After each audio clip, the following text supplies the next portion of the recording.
సువార్త ప్రకటించని ఎడల నాకు జీవాధిపతి నీ ఘననామానికి స్తోత్రాలు చెల్లిస్తూ ఉన్నాం ప్రభువా. అయా మరి ఆశీర్వాదం గారు విడిచి వెళ్ళిన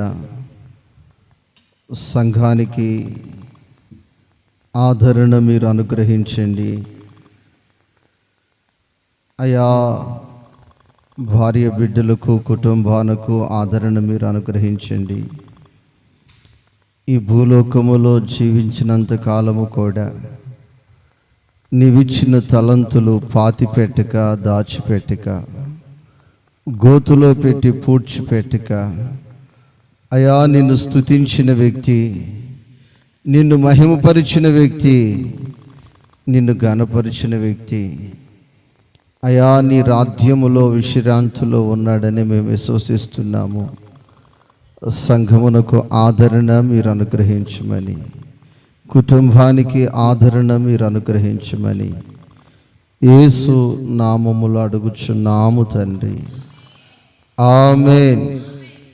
ప్రియ దేవుని బిడ్డలారా, మరి ఆశీర్వాదం గారు పాటలు మరి ఎంతో మంది ప్రజలకు ఆశీర్వాదాన్ని ఇచ్చాయి.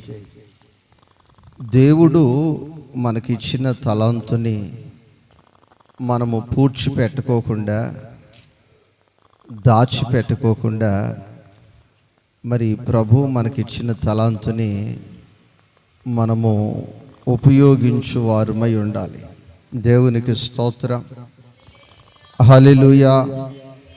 క్రీస్తు న్యాయపీఠం ఎదుట నన్ను నిలబెట్టి ప్రభువు కానీ నన్ను అడిగితే పూడ్చిపెట్టావా దాచిపెట్టావా అంటే, ప్రభువా చూడండి ప్రభువా అని చెప్తాను. దేవునికి స్తోత్రం, హల్లెలూయా. మరి దేవుడు మిమ్మల్ని అడిగితే ఏం చెప్తారు? అమ్మా పూడ్చిపెట్టామని చెప్తారా? దాచిపెట్టామని చెప్తారా?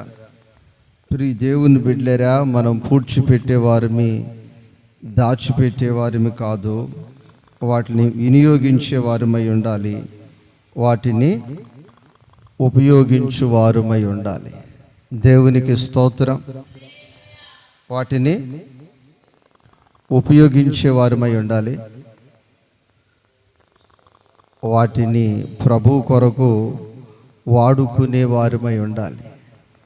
ప్రభు నీకు ఇచ్చింది ఏదై ఉండొచ్చు, ఆ తలంతుని నీవు ప్రభు కొరకు వాడాలి. దేవునికి స్తోత్రము, హల్లెలూయా. మనము గడిచిన కొద్ది దినాలుగా ఒక అధ్యాయాన్ని, మత్తయి సువార్త 5వ అధ్యాయమును ధ్యానం చేస్తూ వస్తున్నాం.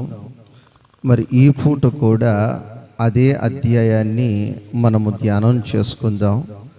మత్తయి సువార్త 5వ అధ్యాయము ఈ పూట 8 వాక్యాన్ని ధ్యానం చేసుకుందాం.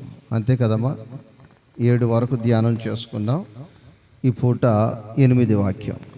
హృదయ శుద్ధి గలవారు ధన్యులు, హృదయ శుద్ధి కలవారు ధన్యులు, ధన్యులు, వారు దేవుని చూచెదరు, వారు దేవునిని చూచెదరు. ఈరోజు దేవునిని చూడాలని, ఈ లోకములో విలువైన వాటిని చూడాలని అనేక మంది పరుగెత్తి పరుగెత్తి పరుగెత్తి వారి ధనాన్ని ఖర్చు పెట్టి చూస్తూ ఉన్నారు. విదేశ పర్యటన చేస్తున్నారు, దేశ పర్యటన చేస్తున్నారు. వారి ధనాన్ని బట్టి అన్నీ చూసేస్తున్నారు. కానీ ఈ పూట ఈ వాక్యములో మనము చూస్తే, ఎంత డబ్బున్న వ్యక్తి అయినా, ఎంత బలమున్న వ్యక్తి అయినా దేవునిని చూడలేడు. బొమ్మను చూడొచ్చు, దెమ్మను చూడొచ్చు, కానీ దేవుణ్ణి చూడలేడు. 1000 రూపాయలు పెట్టి కొనుక్కున్నా, 10,000 పెట్టి కొనుక్కున్నా, 11,000 పెట్టి కొనుక్కున్నా, ఎంత పెట్టి టికెట్ కొనుక్కున్నా దేవునిని చూడలేడు. నా ప్రియ దేవుని బిడ్డలారా, దేవుని చూడలేడు. ఇది దేవుని వాక్యం.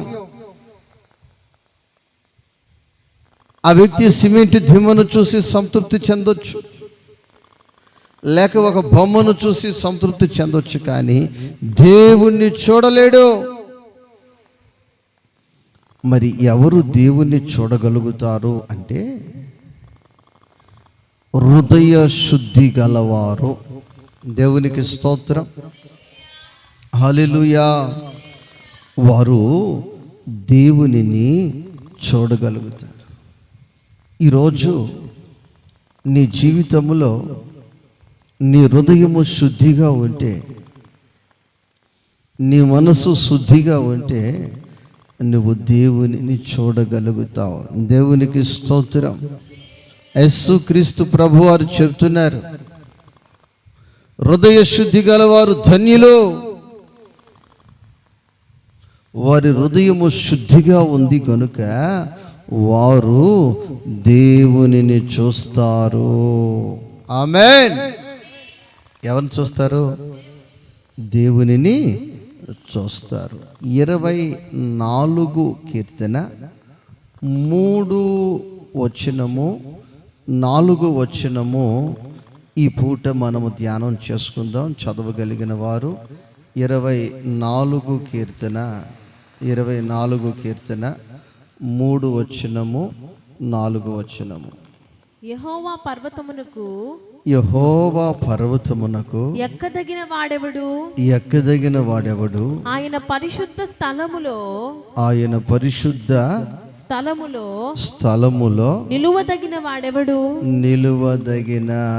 వాడు ఎవడు? ప్రియ దేవుని బిడ్డలారా, ఈరోజు చాలామంది చర్చికి వస్తున్నారు, బైబిల్ పట్టుకుంటున్నారు. ఇక్కడ ఈ పూట ప్రభు అంటున్నాడు, దేవుని పర్వతమునకు ఎక్కదగిన వాడెవడు? ఆ దినాన లక్షల మంది ప్రజలు ఉన్నారు, కానీ ఒక మోషే మాత్రమే పర్వతము ఎక్కాడు. ఒక మోషే మాత్రమే పర్వతం ఎక్కగలిగాడు. అయితే ఈరోజు నీవు పర్వతము ఎక్కగలిగిన అనుభవాలలో నీ జీవితం ఉందా?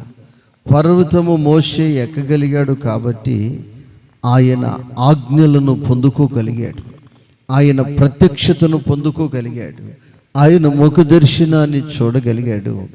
మరి ఈరోజు పర్వతము ఎక్కాలి. ఏం చేయాలమ్మా? పర్వతము ఎక్కాలి. నేను పర్వతము ఎక్కాలన్న ఆశ నీ జీవితంలో నా దేవుడు పుట్టించునుగాక. హల్లెలూయా, హల్లెలూయా. ఈరోజు చాలామంది ఎక్కటానికి ఇష్టపడట్లేదు, దిగటానికి ఇష్టపడుతున్నారు.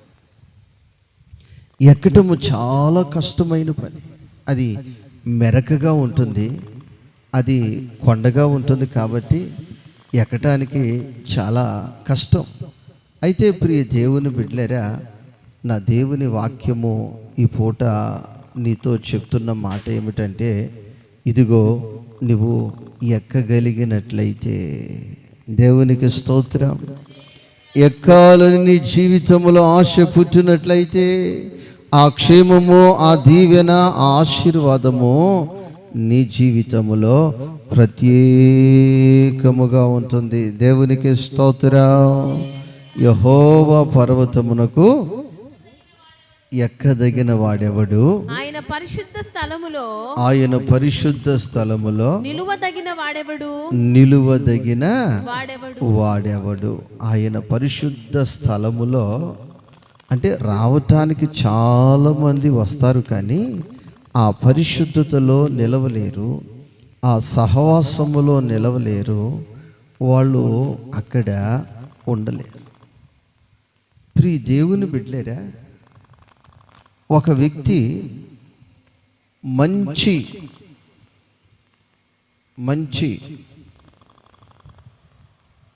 చెయ్యాలంటే అది చాలా కష్టముగా ఉంటుంది.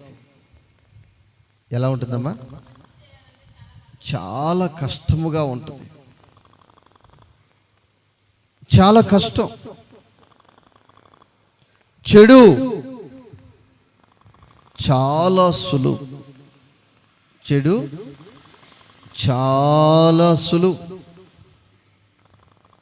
దేవునికి స్తోత్రం, హల్లెలూయా. నా ప్రియ దేవుని బిడ్డలేరా, మంచి పని ఏదైనా సరే మరొక వ్యక్తి పదే పదే నేర్పించాలి.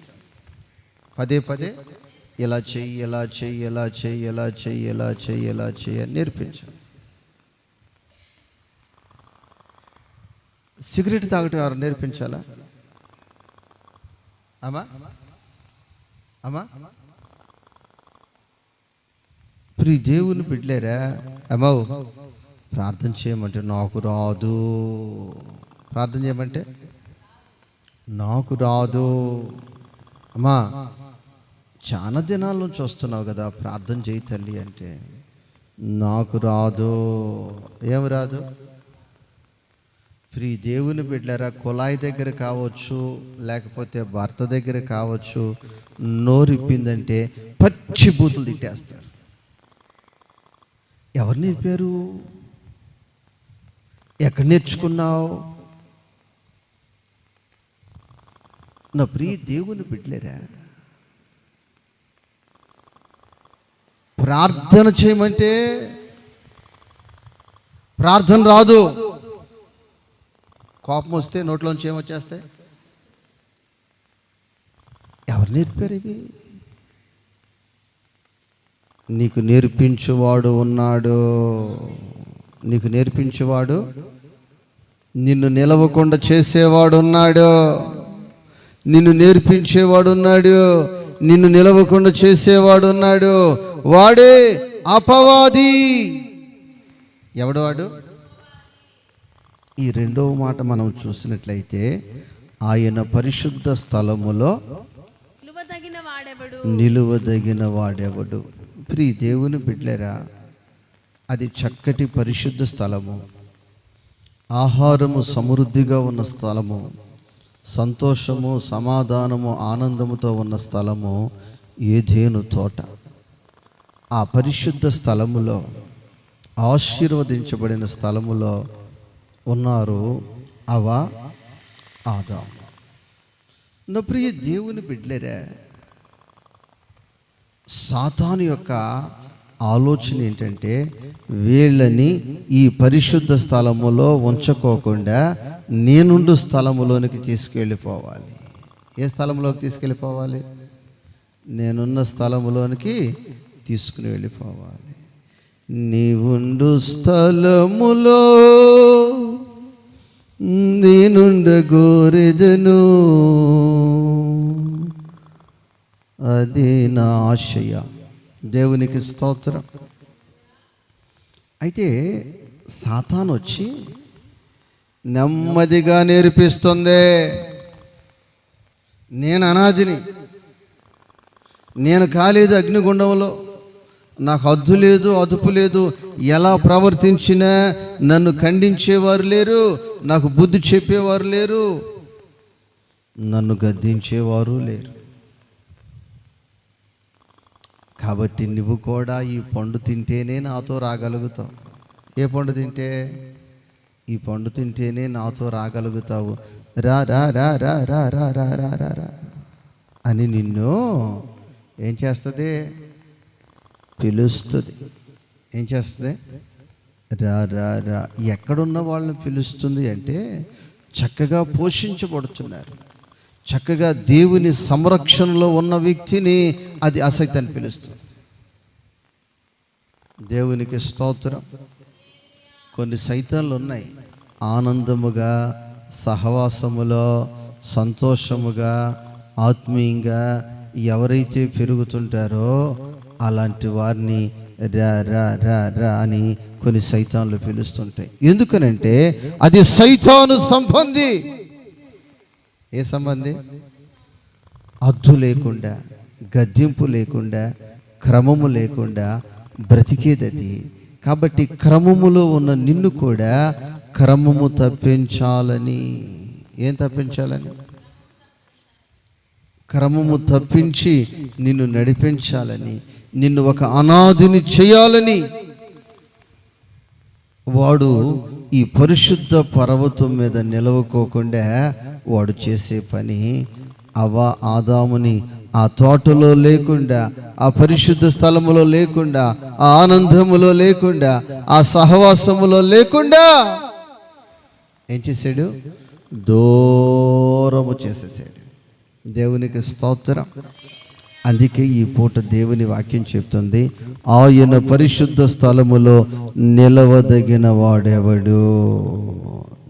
దేవునికి స్తోత్రం. అయా అంతము వరకు నన్ను నిలుపు ప్రభువా.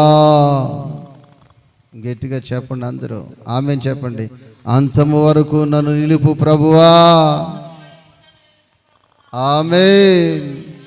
అంతము వరకు నన్ను నిలుపు ప్రభువా. ప్రభు రాకడ వరకు నన్ను నిలుపు ప్రభువా. హల్లెలూయా. కాబట్టి ప్రియ దేవుని బిడ్డలారా, ఈ 4 వచనములో ఒక 3 ప్రాముఖ్యమైన మాటలు అక్కడ గ్రంథస్థం చేయబడి ఉన్నాయి. వాటిని ధ్యానము చేయటానికి ఈ పూట ప్రభువు కృప చూపునుగాక.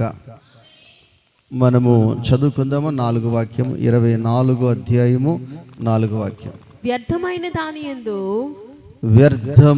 దాని యందు మనస్సు పెట్టకయు కపటముగా ప్రమాణము చేయకయు నిర్దోషమైన చేతులను శుద్ధమైన హృదయము కలిగి ఉండువాడే వాడు యెహోవా వలన ఆశీర్వాదము పొందును. నా ప్రియ దేవుని బిడ్డ, ఇక్కడ వ్యర్థమైన దాని యందు మనస్సు పెట్టక. దేని యందు? వ్యర్థమైన దాని యందు మనస్సు పెట్టక. ఈ పూట నీ జీవితంలో నీ ఎదుట చాలా కనిపిస్తున్నాయి. కుటుంబము కనిపిస్తుంది, కుటుంబ వ్యవస్థ కనిపిస్తుంది, లోకము కనిపిస్తుంది, బంధువులు కనిపిస్తున్నారు, స్నేహితులు కనిపిస్తున్నారు, చాలా నీ ఎదుట ఉంది. అయితే దేవుని వాక్యం చెప్తుంది, నీ ఎదుట ఉన్నదంతా కూడా వ్యర్థమే. నీ ఎదుట ఉన్నదంతా కూడా వ్యర్థమే. వ్యర్థమే అనే కంటే యూజాంతరం అని చెప్పుకోవచ్చు. మనము ఒక ఫంక్షన్కి వెళ్తే ఒక ఇస్తరాకుని మనం తీసుకుంటున్నాం. ఆ ఇస్తరాకు లేకపోతే మన ఆకలి తీర్చబడదు. ఆ ఇస్తరాకు శుభ్రముగా ఉండాలి, ఆ ఇస్తరాకు గట్టిగా ఉండాలి. ఆ ఇస్తరాకు ఫుడ్ పాయిజన్ కాకుండా ఉండాలంటే శుభ్రముగా ఉండాలి. అవును తల్లి. కానీ ఆ భోజనం అయిపోయిన తర్వాత ఆ ఇస్తరాకు మనకు, ఆ గ్లాసు మనకు ఉపయోగము లేదు. అలాగా ఈ లోకములో మన జీవితం ఉన్నంత కాలము ఇల్లు కావాలి, బంధువులు కావాలి, రక్త సంబంధికులు కావాలి, భార్య బిడ్డలు కావాలి, ఉద్యోగం కావాలి, ధనము కావాలి, ఇవన్నీ కావాలి. కానీ తరువాత ఇదంతా వ్యర్థమైంది.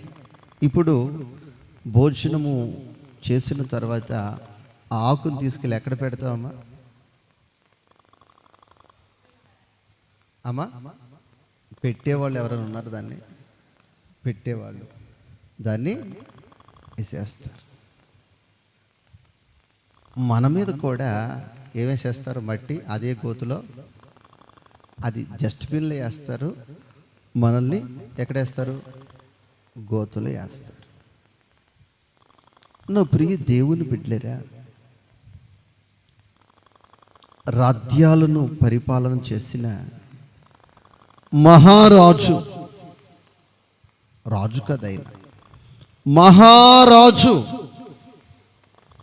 ఆ మహారాజు అంటున్న మాట ప్రసంగి 2:11 రాయబడి ఉంది. 2:11 అప్పుడు నేను చేసిన పనులన్నీయు, అప్పుడు నేను చేసిన పనులన్నీయు, వాటి కొరకై నేను పడిన ప్రయాసమంతయు, వాటి కొరకై నేను పడిన ప్రయాస అంతయు నేను నిదానించి వివేచింపగా, నేను కాస్త ఆగి ఆలోచించి చూసినప్పుడు అవన్నీ వ్యర్థమైనవిగాను, అవన్నీ ఏమైనవిగా, వ్యర్థమైనవిగాను, వ్యర్థమే వ్యర్థమే, అంతా వ్యర్థమని వ్యర్థులై ఎందరో, నా గురి నీపై నిలిపినందునే నా పరుగు సార్థకమాయనే. హల్లెలూయా. ఈ మాటలో అర్థం ఏమిటంటే, లోకములో ఉన్న వ్యక్తి భక్తి అర్థం అంటున్నాడు, ప్రార్థన అర్థం అంటున్నాడు, పరిశుద్ధ జీవితం అర్థం అంటున్నాడు. ఆత్మీయతలో ఉన్న వ్యక్తి లోకము వ్యర్థం అంటున్నాడు. ఎవరైతే యేసు మీద గురి నిలుపుతారో వారు దీవెనకరముగాను, వారు ఆశీర్వాదకరముగాను, వారు ఉన్నతమైన స్థాయిలో, ఉన్నతమైన స్థితిలో వారు ఉంటారు. దేవునికి స్తోత్రము. హల్లెలూయా, హల్లెలూయా. కాబట్టి నా ప్రియ దేవుని బిడ్డ, నా ప్రియ సహోదరి, నా ప్రియ సహోదరుడా, నీ జీవితంలో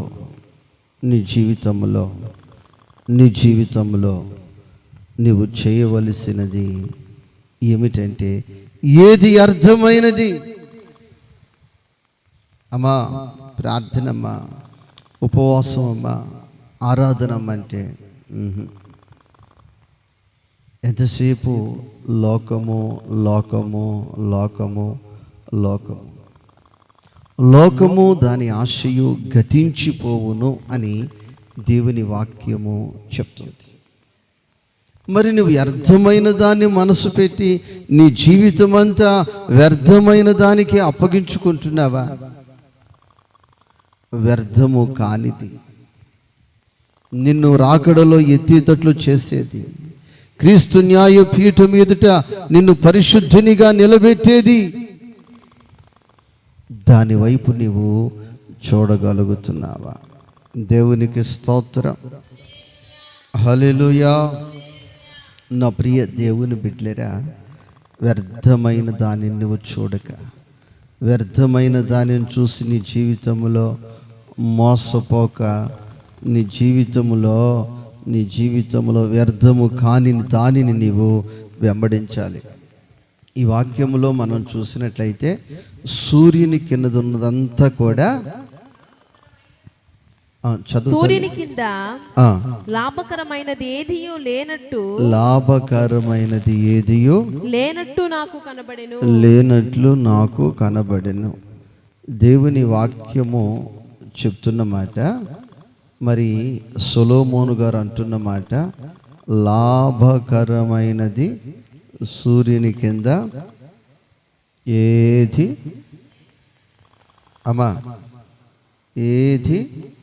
లేదు.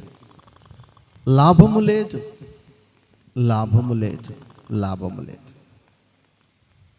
అపోస్తుడైన పౌలు గారు అంటున్నారు, ఇదిగో నాకు లాభము. ఎప్పుడయ్యా మీకు లాభం అంటే, నేను చనిపోతే నాకు లాభము, బ్రతికెదని కోసమే.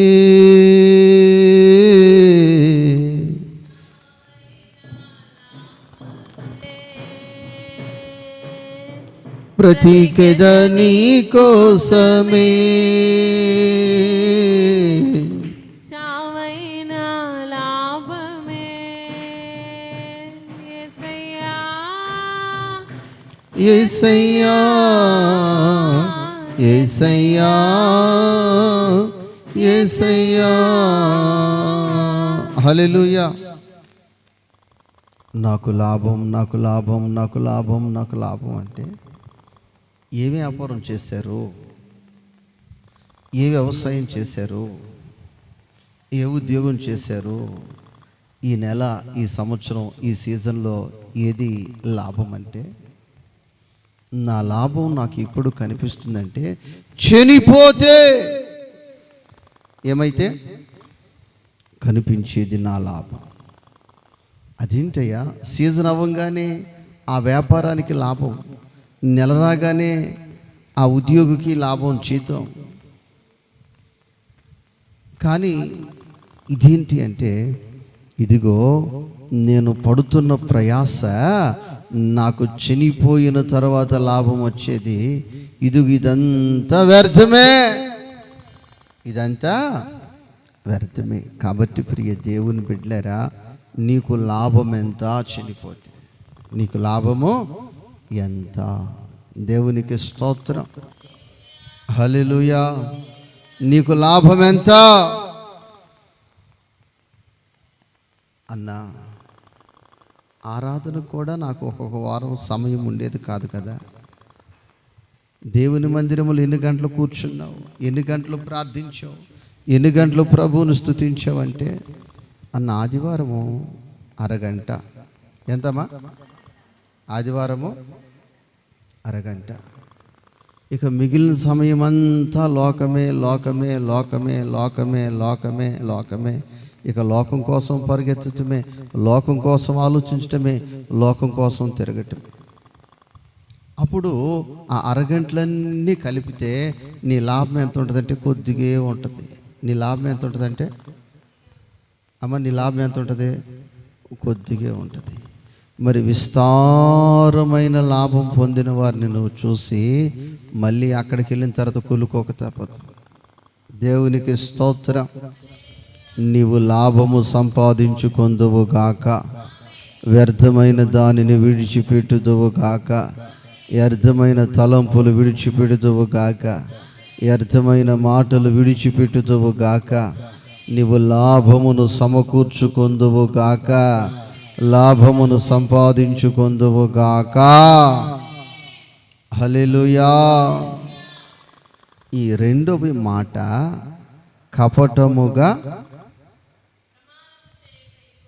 కపటమైన ప్రమాణం. ఏ ప్రమాణం? రేపు వీలు పడదు అని నీకు తెలుసు, కానీ నిశ్చయముగా నేను వస్తాను అంట. నిశ్చయముగా నేను వస్తాను అంట. అంటే కపటమైన ప్రమాణం ఇది. ఎలాంటి ప్రమాణం ఇది? కపటమైన ప్రమాణం ఇది. ప్రియ దేవుని బిడ్డలారా, కపట ప్రేమికులను, కపటముగా మాట్లాడేవారిని నేను చాలా సింపుల్గా గమనిస్తాను. మాట ఎంతో తీపిగా ఉంటుంది. మాట ఎలా ఉంటుందమ్మా? చాలా తీపిగా ఉంటుంది.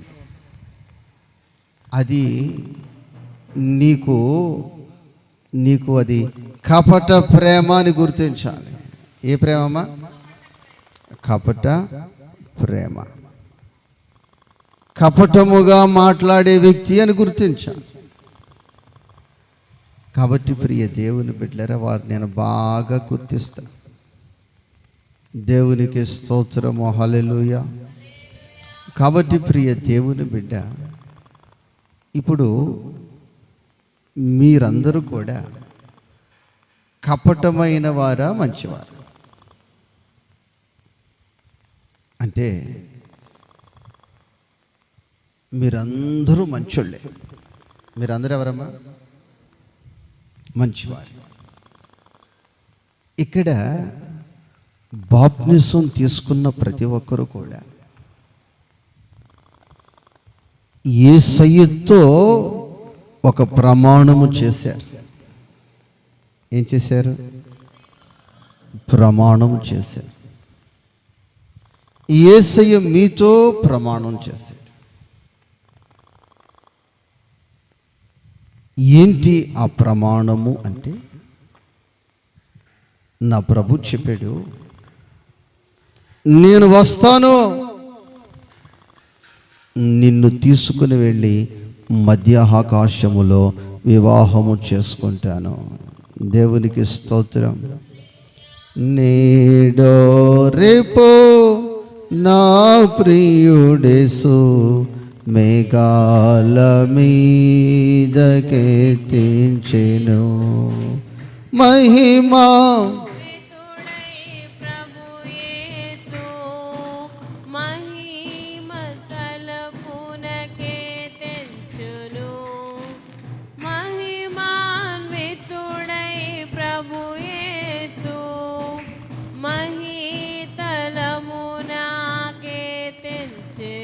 హల్లెలూయా.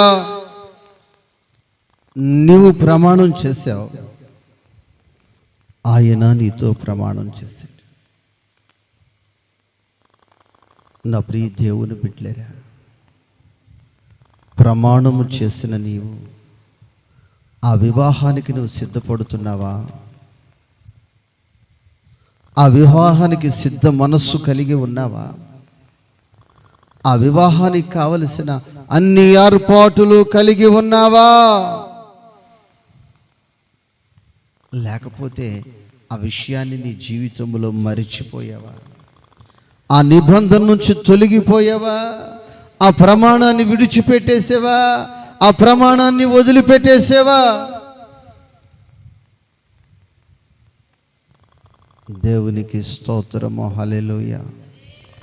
వాక్యమనే ఉదక స్థానము చేత నీవు ఆ వివాహానికి సిద్ధపడాలి. దేవునికి స్తోత్రం.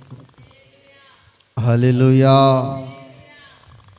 నా ప్రియ దేవుని బిడ్డలారా, వివాహానికి వెళ్ళే వ్యక్తి ఎంత సిద్ధపడతారు అమ్మా? ఎంత సిద్ధపాటు కలుగుంటారు? ఎంత సిద్ధపాటు కలిగి ఉంటారు? మరి మధ్య ఆకాశములో జరిగే ఆ వివాహానికి నీ జీవితంలో సిద్ధపాటు కలిగి ఉన్నావా? సిద్ధపాటు నువ్వు కలిగి ఉన్నావా? ఆ సిద్ధపాటు నువ్వు లేకపోతే ఆ రోజు నువ్వు బాప్టిజం పొందినది అది కపటముతో కూడిందని బైబిల్ చెప్తుంది. దేంతో కూడింది? కపటముతో కూడింది. కపటము. నా ప్రియ దేవుని బిడ్డలారా, నీ జీవితంలో ఆయన రాకడకు నువ్వు సిద్ధపడాలి. ఆయన రాజ్యమునకు నువ్వు సిద్ధపడాలి. ఆయన రాజ్యములో ప్రవేశించే ధన్యత ఈరోజు నువ్వెక్కడే సంపాదించుకొందువుగాక. ఆమేన్. కాబట్టి నీ వ్యక్తిగతముగా నువ్వు సిద్ధపడాలి. నీ కుటుంబములో నువ్వు సిద్ధపడాలి. రాకడకు సిద్ధపడాలి. దేవునికి స్తోత్రం. హల్లెలూయా. సిద్ధపడుమా ఓ సంగమా, సిద్ధపడుమా ఓ సంగమా, యేసు వచ్చే వేళ వేచియుందుమా. నా ప్రియ దేవుని బిడ్డలారా, మరి నీ జీవితంలో సిద్ధపాటు చాలా అవసరం. చెప్పలం ఏం అవసరం? సిద్ధపాటు చాలా అవసరం. మరి ఈరోజు మరి కొందరి జీవితాల్లో చూసినట్లయితే అంతా ఉంటుంది కానీ సిద్ధపాటు ఉండట్లేదు. బాప్టిజం పొందండి అమ్మా అంటే చూద్దామని చెప్పేవాళ్ళు కొందరు బాప్టిజం తీసుకున్నామన్న సంగతే మర్చిపోతున్నారు. కొందరు విశ్వాసులు మన సంగతే మర్చిపోతున్నారు. అమ్మ ఏంటి తల్లి నువ్వు అలా చేసావు? నువ్వు దేవుని బిడ్డవు కదా, నువ్వు బాప్టిజం పొందావు కదా అంటే, పాస్టర్ గారు మర్చిపోయి వెళ్ళిపోయారే. వీళ్ళందరూ కూడా కపట భక్తులు. ఎవరమ్మా? దేవుని వాక్యము చెప్తుంది. వీళ్ళు దేవుని చూడగలరా? హృదయము శుద్ధున్న వ్యక్తి చూడగలుగుతాడు. ఈ వ్యక్తి జీవితంలో కపటం ఉంది. హృదయములో ఏముందమ్మా? హృదయములో ఏముంది? కపటం ఉంది. కాబట్టి ఈ కపటము యేసయ్యను చూడటానికి అడ్డుగా నిలబడిపోతుంది. కాబట్టి ప్రియ దేవుని బిడ్డలారా, కపటము లేకుండా ప్రార్థించే అనుభవాలు, కపటము లేకుండా ప్రభువుని స్తుతించే అనుభవాలు, కపటము లేకుండా ప్రభుతో నీవు గడిపే అనుభవాలు నీ జీవితంలో నీవు కలిగి ఉందువుగాక. ఆమేన్. ప్రియ దేవుని బిడ్డలారా, మరి నీ జీవితంలో నువ్వు అనుకుంటున్నావు ఏదైనా కలిగినప్పుడు ఇది ఆశీర్వాదము అని అనుకుంటున్నావు. లేదు, దేవుడిని అంతా వాళ్ళని ఆశీర్వదించాడు, నన్ను ఆశీర్వదించలేదు అనుకుంటున్నావు. కానీ ప్రభు ఈ పూట మనకు చాలా ప్రాముఖ్యమైన విషయాలు తెలియచేస్తున్నాడు. 4వ వచనం చివరి భాగాన్ని చదువుకుందాం. నిర్దోషమైన చేతులను శుద్ధమైన హృదయమును కలిగి ఉండువాడే. నిర్దోషమైన చేతులు చెప్పండి అందరు నోరు తెరిచి. చేతులు నిర్దోషమైన చేతులు. మరి ఈరోజు నీ చేతులకు మరి నీ చెయ్యి నిర్దోషమైనదా కాదా? దేవునికి స్తోత్రము, హల్లెలూయా. నీ చెయ్యి నిర్దోషముగా ఉండాలి. నీ చెయ్యి నిర్దోషముగా ఉండాలి. కొందరి పరిస్థితులు ఎలా ఉన్నాయి అంటే, కొందరి గృహాలు ఎలా ఉన్నాయి అంటే, ఇర్మియా ప్రవచన గ్రంథం 5వ అధ్యాయము 27 వాక్యాన్ని ఒకసారి ధ్యానం చేసుకుందాం. పంజరము పెట్టెలతో నిండియుండునట్లు, పంజరము పిట్టలతో నిండింది. పంజరములో ఏముంటాయి? కోళ్ళ గూడిలో కోళ్ళు ఉంటాయి. ఆ కోళ్ళ గూడి కొద్ది రోజుల్లో ఆ పిట్టలతో నిండిపోద్ది, ఆ యొక్క కోళ్ళతో అది నిండిపోద్ది. ఎందుకంటే దాంట్లో ఏమున్నాయి? ఆ పిట్టలే కానీ ఆ కోళ్ళే కానీ గుడ్లు పెడతా ఉంటే, పిల్లలు చేస్తూ ఉంటే అదేమైపోద్ది? నిండిపోతా ఉంటుంది. అయితే వారి ఇండ్లు కపటముతో నిండి ఉన్నవి. ఆ ఇల్లంతా కపటమే. ఇల్లంతా పెద్దల్లో కపటమే, పిల్లల్లో కపటమే. తల్లిదండ్రుల్లో ఉన్న కపటమే పిల్లల్లోకి వచ్చేస్తుంది. తల్లిదండ్రులు అంటున్నారుగా, వెళ్ళొద్దా, వాళ్ళతో పలకొద్దా, అది చేయొద్దా, ఇది చేయొద్దా. ఈ పిల్లలు కూడా అలాగే తయారవుతున్నారు. అంటే ప్రియ దేవుని బిడ్డలు, టోటల్గా ఆ ఇల్లు దేనితో నిండిపోతుందంటే కపటముతో. దేనితో నిండిపోతుందమ్మా? కపటముతో నిండిపోతుంది. ఈరోజు నీ హృదయము కావచ్చు, నీ గృహము కావచ్చు. నీ హృదయం కావచ్చు, నీ గృహము కావచ్చు.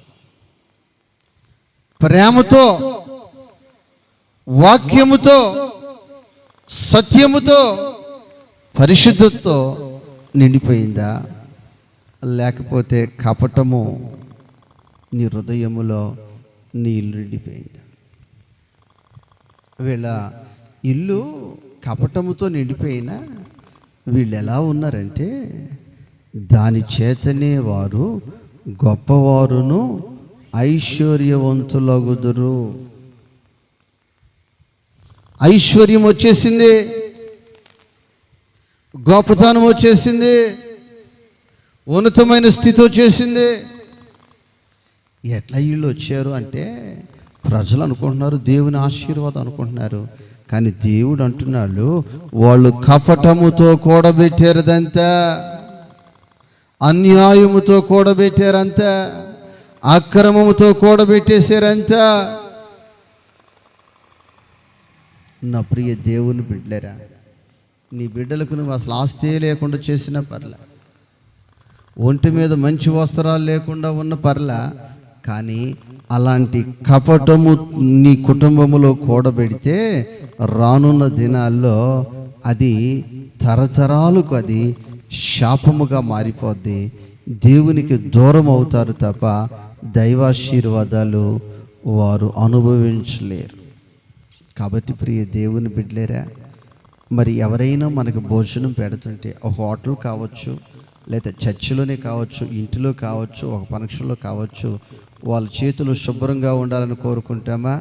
ఎట్లన్నా పర్లేదు పెట్టానట్టు కోరుకుంటామా? చర్చిలో కావచ్చు, ఫంక్షన్ కావచ్చు, ఇంట్లో కావచ్చు.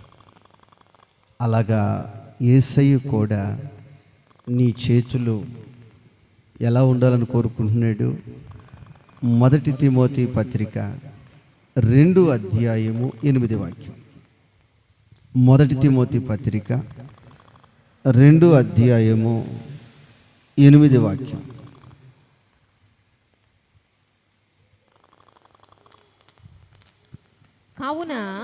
కావున ప్రతి స్థలమందును పురుషులు కోపమును సంశయమును లేని వారై పవిత్రమైన చేతులెత్తి